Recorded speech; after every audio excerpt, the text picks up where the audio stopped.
Johnny Rocket Launchpad. And now, here's Johnny. Hey, it's Johnny Rocket here at the Johnny Rocket Launchpad, launching ideas in your direction, the Northwest only rock and roll libertarian radio show. I'm here with my co-host, Mr. Kurt Nelson. Yes, sir. The voice of reason, the beautiful Heather Nixon. Hello. And we're here with our very special guest, Colin Gunn. You can check him out at www.colingunn.com and www.wtifree.com and his new movie, Wait Till It's Free. Awesome movie. Heather and I have actually watched the movie. Kurt has been busy. But Colin, I can't wait to see it. Great talking to you guys. It seems like you've figured quite a lot of it out, and I think that the libertarian mind just explodes when you start to talk about healthcare, because it really is the worst in terms of the ruining of a market. Right. You know, and when you love the free market, you see all the advantageous aspects of liberty in relation to property rights. Sure. And then you go look at healthcare, and it's so bad, and it's stunning. Our film digs in, and I think the surprising thing, a lot of people, they're used to the talking points of Obamacare, and we do mention Obamacare, but there's much more to it than that. In fact, we would argue that the direction that we were going in healthcare for 100 years was the wrong direction. So this is how much we have to fix. So you talk to a Republican, and they'll talk about a great victory would be to get rid of Obamacare. That's wrong. Obamacare was just a symptom. It's trying to solve the symptom of high prices, and it's not going to work. They're going to start arguing for single payer. It's a total socialist system. There's a much deeper problem here in terms of ruining the healthcare market. Absolutely, and that's what our film talks about. Absolutely. And the healthcare system you say in the movie is not capitalistic at all. You hardly see free enterprise in the system. Well, yeah, I don't see that in the film. Dr. Tony Dale, who's a fellow British compatriot of mine, is a doctor, a medical doctor, but he lives in the UK.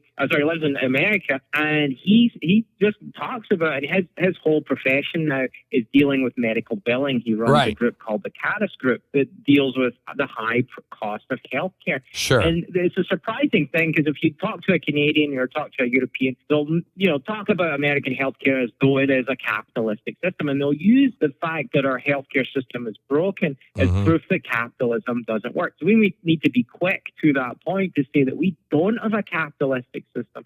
We have a majority socialist system, and then on top of that, we have crony-capitalism that disorganizes the rest of it. Sure. So we have, in many ways, a worse system than the system they have there. Because they'll always say, "Oh, look at your high prices. That's because of capitalism," which of course is ridiculous. Because capitalism always reduces price. It always brings the best possible product at the lowest possible price. Yep. Yes. Look at high prices. Proves that capitalism isn't at work. Yes, I agree. Yes. And so what are the events that led to this uncapitalistic system? Oh, well, FDR, no libertarian can be a fan of FDR. Nope. And when you look at what he did back in the day, you had Social Security brought in the 30s. And that was the beginning of the whole entitlement mentality. And it was going to eventually bring in Medicare and Medicaid. And they were fighting. When they brought in Social Security, they actually were pitching it also as socialized medicine. They had socialized medicine included in the initial bill. They had to pull it because they wouldn't be able to get Social Security passed. So this is back in the 30s. They wanted socialized medicine. Now, FDR, during the Second World War, froze wages. And that was a war measure, and it sounded, like a great idea. Of course, terrible effect on people's lives. And the problem was everyone was off fighting a war, and there was fewer people in the pool looking for jobs. And so wages were going up because there was fewer people looking for the small amount of jobs. And so he said, let's freeze wages. But the problem was that the company started to look for other incentives to win people as employees. And that was the birth of employer coverage. And employer coverage is a really weird idea, and it's an American idea, and it's one of our worst ideas. And what it means, and what it means now, and Obamacare, of course, mandates this bad idea. The bad idea to begin with, Obamacare just comes on and makes it compulsory. The problem with employer coverage is, of course, the situation that Americans are in, where they lose their coverage if they lose their job. And also, they don't go out and buy their own insurance policies. Their employer goes and buys their insurance policies. Or, the old dear that runs HR goes and buys insurance policies. They don't care about you. I mean, this is the crazy aspect of it. And also, insurers don't have to worry so much about providing competitive products on the free market because they know they can go land these big corporate, gigs where they insure 1,000 people at a time. Of course, the left loves the corporate coverage because it's sort of redistributive. So if you're sick, you can go work for the city and get insurance. So they really like that idea. So they've often defended it, even though it's a real mess of crony-capitalism and socialist ideology. Of course, forcing anyone to do anything is always a problem. So Obamacare comes along and forces it, but it's always been detrimental. It's one of those things that we ended up with. And of course, so after that, was FDR made the employer coverage a standard. It got tax exemption and privileges. And then we had Medicare and Medicaid that came in the 60s, which the AMA opposed at the time, the American Medical Association. They hired Reagan, and we have a great clip of Reagan in the film talking about socialized medicine. Of course, Reagan wasn't perfect, but he was great when he was talking about socialized medicine in the early 60s before they brought in Medicare and Medicaid. And then, of course, just to show that I hate both sides of the aisle, the Republicans, Nixon came along. Nixon came along with, the HMOs, which was a government-controlled control over health administration. That was a terrible idea. Reagan eventually signed EMTALA, which means that hospitals have to give health services for indigents that show up, and they show up in the ER, the most expensive part of the hospital, to get free care, and that's a disaster. And then the icing on the cake on the Republican side is the George W. Bush with Medicare Part D, which was nothing else than buying votes of the elderly, giving them free drugs, the drugs they don't actually need, the drugs that are killing them. And it gets big handout to big pharma. And this is the Republican. The Republicans, of course, have been on the wrong side. This is the problem, and this is why I encourage people to look at libertarianism. The Republican Party veers towards crony-capitalism all the time. It's big oil, it's the big military, and it's big pharma and big medicine. And at the end of the day, you look at the Obamacare. It was essentially a Republican idea. It was invented by the Heritage Foundation when they were fighting eldercare back in the 90s. The idea was, hey, well, let's just force people to buy insurance. So they shriek about Obamacare, but Mitt Romney was the first one to implement it in his state, making people a compulsory purchase of insurance. And so both sides of the aisle have been terrible on this. So it's a warning to us all. Don't be fooled by the rhetoric. There has been a fight against liberty for 100 years. We can talk about other things like licensing of healthcare professionals, making it very restrictive to become a doctor, and just controlling the whole thing with complicated regulations. That's all of that together, this last 100 years has ruined the healthcare market. A chicken in every pot in regards to the individual mandate. How is forcing somebody to buy something immoral?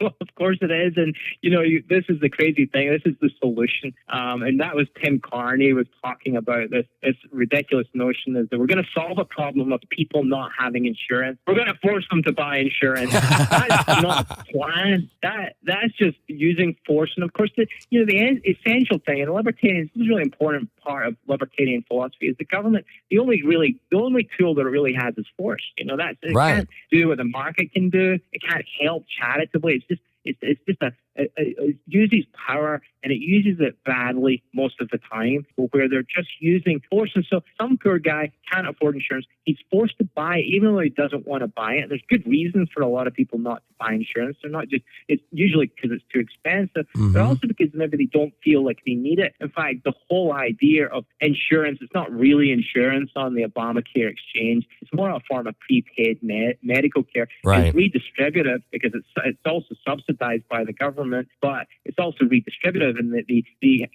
included all these people with pre-existing conditions, and so who needs to pay for that? Well, all the people without the pre-existing conditions end up paying for them. So that's just redistribution. by force. So that's why they marketed Obamacare to all the young people. They needed a bunch of, fat young people. So, Obama's on between two firms with Zach Galifianakis promoting his healthcare policy because they need young people. They need people that won't actually use the insurance that they're being forced to buy. Sure. What a terrible way to run it's just ridiculous. And not only does it force the individual to buy health care, it forces employers to buy coverage. Well, they fire people.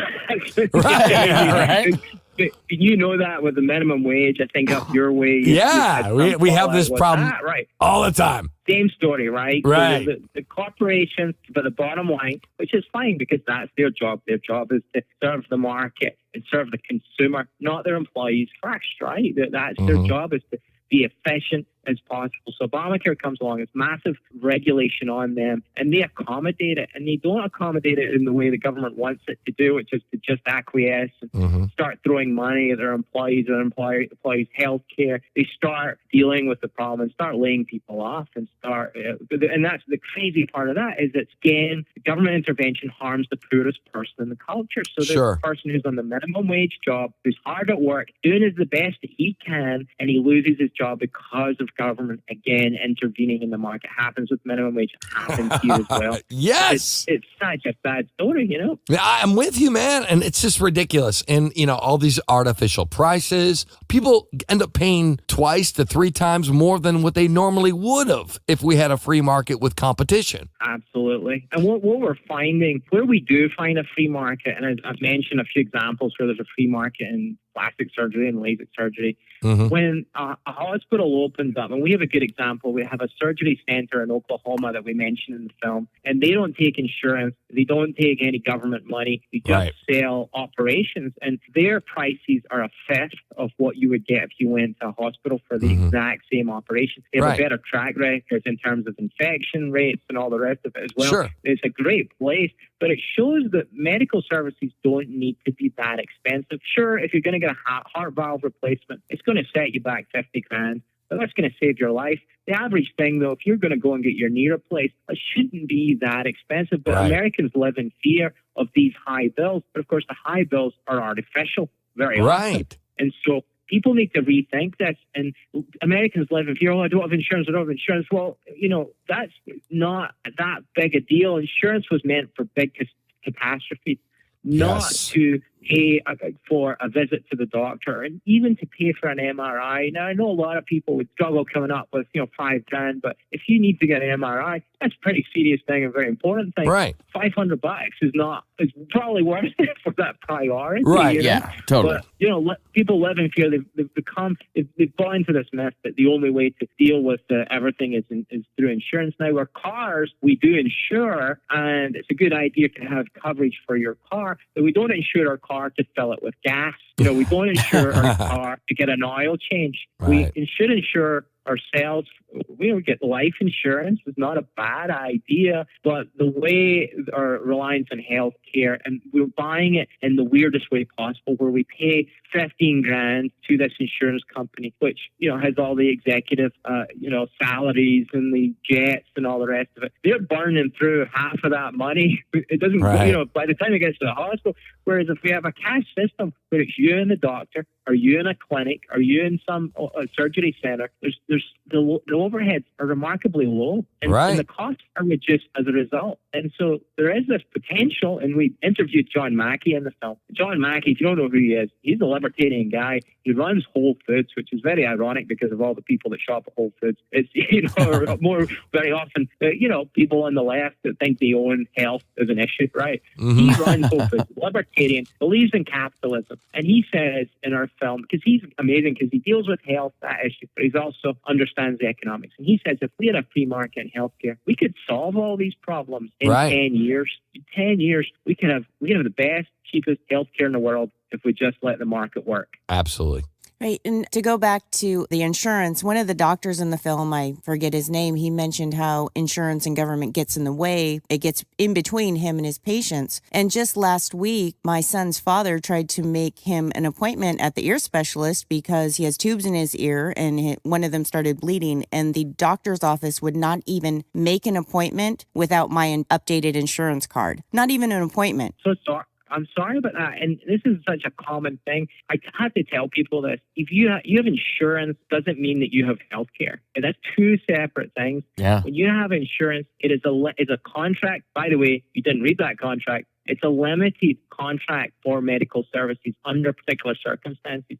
And there's no guarantee that the provider of that healthcare won't take the insurance or will have some issue with the way that you have, brought potential treatment up. There's such a restriction, whereas the cash system where you go out and buy medical services, you have a remarkable amount of choice. Insurance really limits you, especially through an HMO, especially through Obamacare. There's a feeling of comfort. Oh, I have insurance. But you have to tell people you have insurance, but that doesn't mean you actually have access to care. And there'll be plenty of people on Obamacare that will find out pretty quickly, as many people on Medicare are finding, is the doctor just decides, I don't do Medicare anymore, and they lose their doctor, the doctor that they've been going to for years. And that's going to be a common thing. Doctors go like Obamacare. They're leaving. There's 50% of doctors are 50 and older. They're leaving. They're heading to golf course because they don't want to be dealing with it. So this is a big issue. You can have all the insurance in the world, but if you don't have any doctors, what are you going to do? Right. That's the big problem we face. Well, there's like no incentive for a lot of these doctors now, and if they do accept Medicare, they're probably not that good of a doctor. Well, a lot of doctors are caught in a trap. The doctors have been doing a good job, but they're very much owned by the government. You think of a doctor, he graduates when he's 30. Right. He'll be roughly $200,000 to $400,000 in debt. He is in a bind at the very start of his career. Now, we talked about doctor salaries. And, initially when I started the film, I didn't like the doctors. At the end of the film, I realized the doctors, they're under this heavy burden. You've got a podcast, you've got a radio show. You're not heavily regulated. I make documentary films. The government doesn't really care what I do most of the time. Mm-hmm. And that's a good thing. You're a doctor. You get the government breathing down your neck to the point that you could go to jail if you make a mistake, as many doctors have had, where they accidentally overprescribe or they make a mistake in some form and they end up in jail, or they end up getting fined, and it's expensive for them to even operate. We mentioned in the film the government rolled out a new form of medical coding and billing, a digital version of coding. Sure. And the doctor that we interviewed, it would have cost him $150,000 just to continue his practice. So he decides to close. He just decided to hit the golf course and drink martinis instead of staying a doctor. What does that mean for everyone else? It means that healthcare now is that little bit more expensive because there's one less person doing it. Well, here's the thing. It's like, what if a doctor put a thing out in front of his building and said, hey, look, I'm a doctor. I don't have insurance anymore. I'm certified. Whatever, I went to school and all that other stuff. Enter at your own risk. I will give you a hell of a deal because I don't have insurance. So you can't sue me for anything. Right, but need an MRI, $450. $100, whatever. Right. You can't sue me. I mean, if you sign a contract, why can't we do this? Yeah, absolutely. You're absolutely right on the right track here. There's doctors that are going that direction. One of the beautiful things of our film is we go and interview these capitalistic doctors, these doctors that have refused to work with government. They don't want to deal with the regulations, so they start a cash-only clinic. And it's a really beautiful thing. And I'll tell you one thing. We don't mention it in the film, but I mention it in the book. We have a book coming out on the film in about a month. And we mention it that the doctors that we interviewed that were cash-only, that means they didn't get government money. We're competing in a free market. One thing I noticed about them is they smiled a whole lot. Now, they're doing well financially, and so that's a good reason to smile in itself. But it was because they've liberated themselves and liberated their patients, and the patients love them back. And that's a beautiful thing. When you see the doctor-patient relationship restored, as we show in our film, where you would get and Jules in the film, Dr. Jules Madrigal's in the film, and she's great in the film. She's a real sweet lady. And there's people that come to our clinic who would qualify for Medicaid. They would rather come to Jules' clinic and pay her $100 to see her and get a service that's of good quality than go to the government clinic down the road for free and get given a number and wait in line and get treated badly. So this is the beauty of capitalism. I would say capitalism isn't a cold thing. Capitalism is essentially about love, and it's about love in this case between the doctor and the patient, and the patient and the doctor. And allowing that to work is a beautiful thing. And we see this restoration happen as these doctors genuinely care. They start doing home visits. I talked to a doctor today here in Colorado, where I am right now.